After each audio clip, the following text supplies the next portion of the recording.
से बोलिए भोले बाबा की। Mix Raju.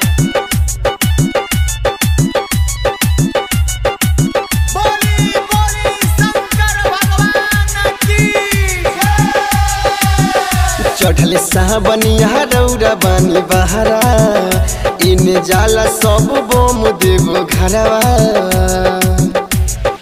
ए जी आईना चढ़ल साबनिया रौरा बानी बहरा इन जाला सब बोम देवो घरवा कमर लेके जाइब कैसे अब रौरे बोली सैया देव घर में कैसे कामर हिली सैया देव घर में कैसे कामर हिली।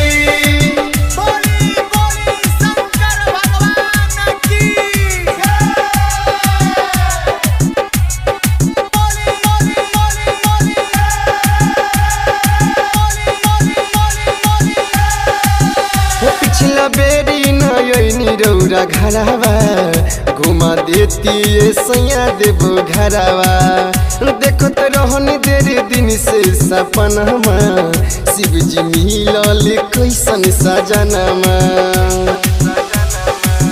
ओ पिछला बेरी नयनी रौरा घरवा घुमा देती सैया देवो घरवा देखो तो रहनी देरी दिन से सपनमा शिव जी मिलल कैसन सजनमा तयसो मरे तन देखी सारा गौआ टोली सैया देव घर में कैसे कामर हिली सैया देव घर में कैसे कामर हिली।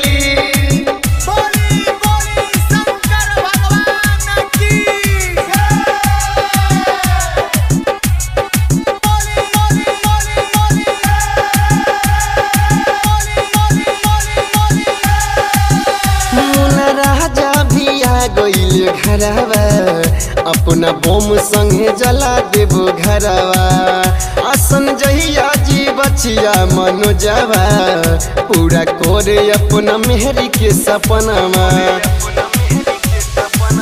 मुना राजा भी आ गईल घरवा अपना बोम संगे जला देवो घरवा आसन जइया जी बचिया मनोजवा पूरा कोरे अपना मेहरी के सपनावा तो सावन भर संजैया के गाना सुनी सैया देव घर में कैसे कामर हिली सैया देव घर में कैसे कामर हिली। माँ रिकॉर्डिंग स्टूडियो दिल्ली।